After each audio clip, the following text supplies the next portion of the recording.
Hello everyone. A few days ago I penned an irritated tweet in response to one of the latest happenings on the increasingly heated culture war front. In response to the decision of an actor named Ellen Elliott Page. I am employing this awkward and impossible naming style because it is now apparently mandatory and am probably doing it wrong nonetheless, as you're doing it wrong is the whole point of what has been made mandatory. But also, I'm trying to make a point. I've essentially been banned from Twitter as a consequence.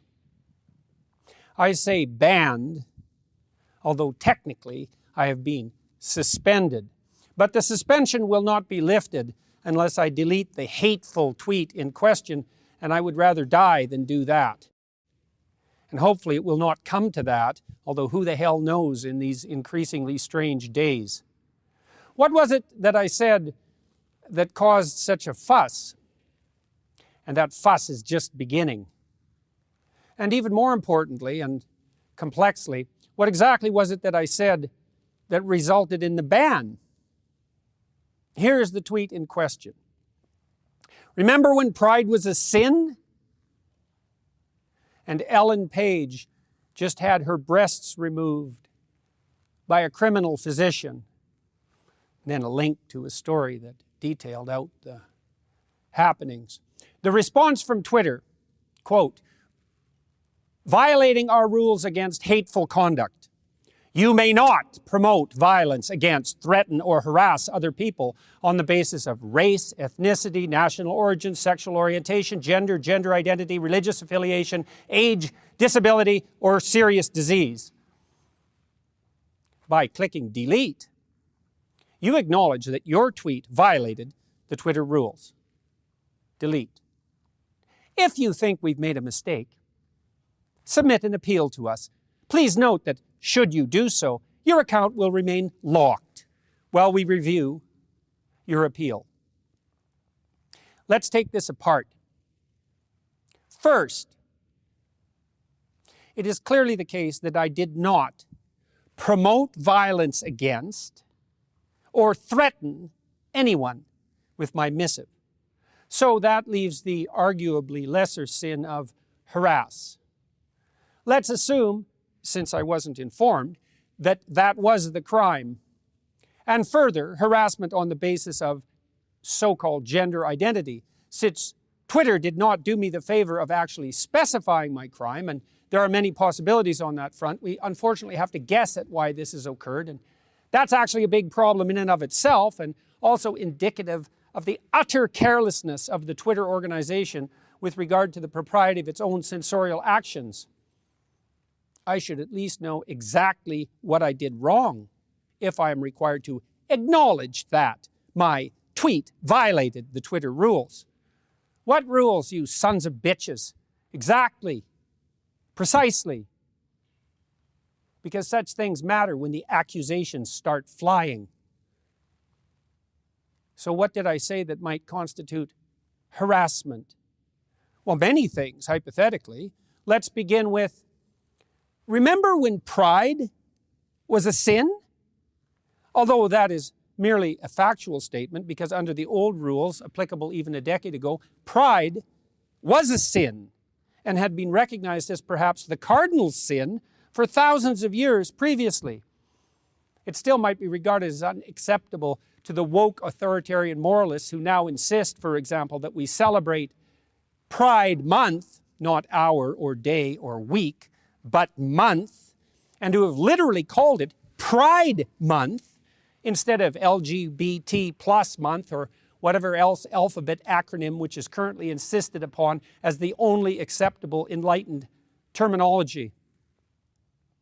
I don't regard pride as a virtue. It has been classically regarded as a sin. I don't see that sexual orientation or sexual desire of any sort is something to celebrate or to take pride in. And so what I said was merely a fact. Now, it's possible that I hurt someone's feelings because I pointed out that pride goes before, for example, a fall, but I don't care about that, would do it again. And also consider it my duty to warn those who are about to fall into a pit that the path they are on leads suddenly downhill. But that was probably not the reason that I was banned from Twitter, although, as I said, I am in the position of having to guess. Next phrase to interrogate. And Ellen Page. Now, why did I stop there? Because in all likelihood, it was this seemingly innocuous phrase, including the name of a well-known actress, there I'm in trouble again, that likely resulted in my ban. I committed the fatal crime of what has come to be known in the appalling sensorial terminology of the insane activists as dead naming, which is the act of referring to someone who has transitioned, another hated piece of jargon and slogan, by the name and by the inference, the gender, really the sex, that everyone knew them by previously, and in the case of Ellen/Elliot, that millions of people recognized and knew.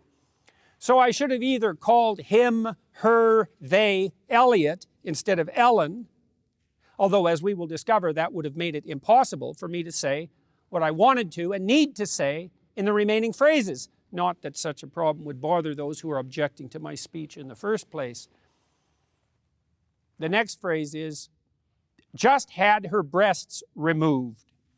This bit suffers from a very similar problem. I employed the forbidden pronoun her when Elliot, Ellen, is now to be regarded as a he or else. But there's a conundrum here, to say the least, and not just for me, although I have been banned because of it. Was Elliot/Ellen a she or a he, or Ellen or Elliot, when she or he or they, that's Elliot or Elian by the way, had his or her or their breasts removed? If he or she was a he, then why was it necessary to have the mastectomy? And how could those I am writing to make sense of what I was saying if it was his breasts that were removed? Were those male breasts or female breasts that were removed? If they were male breasts, then why were they removed? If they were female breasts and had therefore become objectionable to the degree that surgery generally reserved for cancer treatment was required, was morally obligatory, then wasn't Elliot still Ellen and he still she? How could I possibly have written that sentence in any sensible manner whatsoever, while simultaneously making my point understandably and not breaking Twitter rules against so-called hateful conduct? And Elliot Page just had his breasts removed?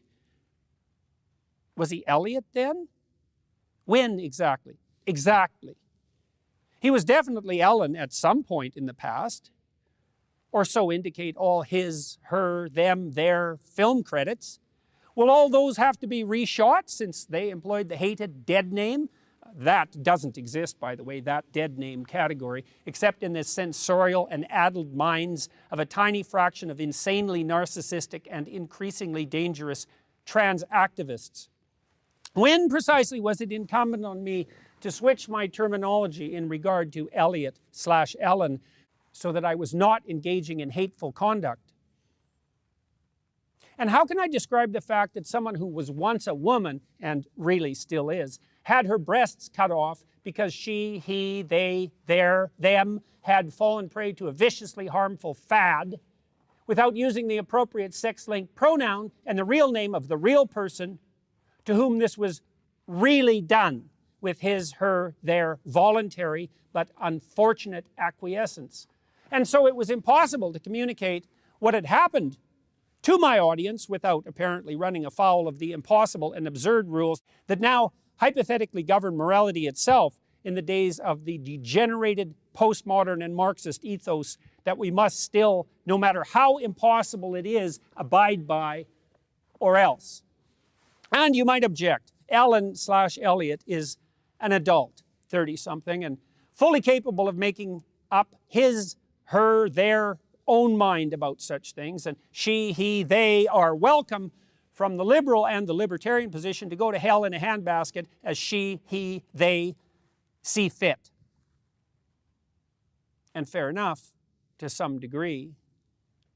But I don't believe it is either merely picayune or inappropriate to point out that Ellen/Elliot, who is quite a good actor/actress, is also a ritual model for emulation, being a star with all the privileges and, let us point out, the responsibilities that go along with that. So by acquiescing to this surgery and by publicizing it, and by insisting upon the sanctity and the moral virtue of his, her, their new, expensive, dangerous, and medically enhanced identity, and by participating in the whole identity charade, Ellen/Elliot has undoubtedly, with his, her, their so-called courage, and remember the White House itself has tweeted out every indication of believing in the courage of those who transition, enticed many a poor, confused adolescent, girl most likely, to blame her emergent pubescent self-consciousness, confusion, and discomfort on being born in the wrong body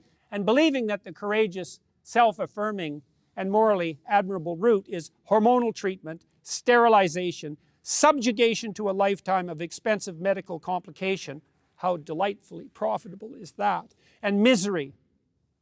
And I believe firmly that Ellen/Elliot, or whatever the hell her name or his name is, bears moral culpability for that. And finally, with regard to the final phrase, criminal physician, I must say that I've had some post-coital, so to speak, regrets about that phrase. It is clearly the case that the surgical operation performed by the butchers who butchered Elliot/Ellen was legal. So, was it criminal or not? Were the operations undertaken by the fascist physicians who carried out the Nazi medical experiments legal? Yes, under the laws of the time. But were they criminal? I'll leave that question up to you to answer. And further, perhaps it might be objected, what about the damage done by hypothetically leaving those confused about their identity to dwell in their confusion? Aren't we morally obliged to intervene? And I would say, no. Why? Well, first, do no harm, as the Hippocratic Oath, remember that, insists. And second, it has been a matter of historical consensus that sins of omission are less egregious than sins of commission. Thus, leaving someone with gender dysphoria, no matter how warranted, and perhaps it is in a very tiny minority of truly unfortunate cases, to suffer the consequences of the theoretical mismatch between soul and body is less of a risk ethically, personally, socially, and philosophically than the extremely active intervention that constitutes so-called gender-confirming, another hated phrase, surgery. I might also point out that the trans surgery enterprise is now a $300 million per annum growth industry, rate of projected expansion 15% per year, projected increase by 2027 to $750 million per year. An expanding enterprise in a time of global uncertainty. Time to invest, both in the requisite surgical skills and perhaps in any industry associated with this vicious and unconscionable fad, primarily entangling, as such things so often do, the youthful and female. Isn't that a concern, intersectionalists? Not when push comes to shove or ideology to scalpel. Is that not a true moral hazard? And I'm not taking down that tweet or acknowledging that my tweet violated the Twitter rules. Up yours, woke moralists. We'll see who cancels who. Twitter's a rat hole in the final analysis, and I have probably contributed to that while trying to use, understand, and master that horrible, toxic platform. No doubt I owe some apologies for that, and I'm trying to learn, but it's a relief in some real sense to be banned, and I regard it under the present conditions as a badge of honor.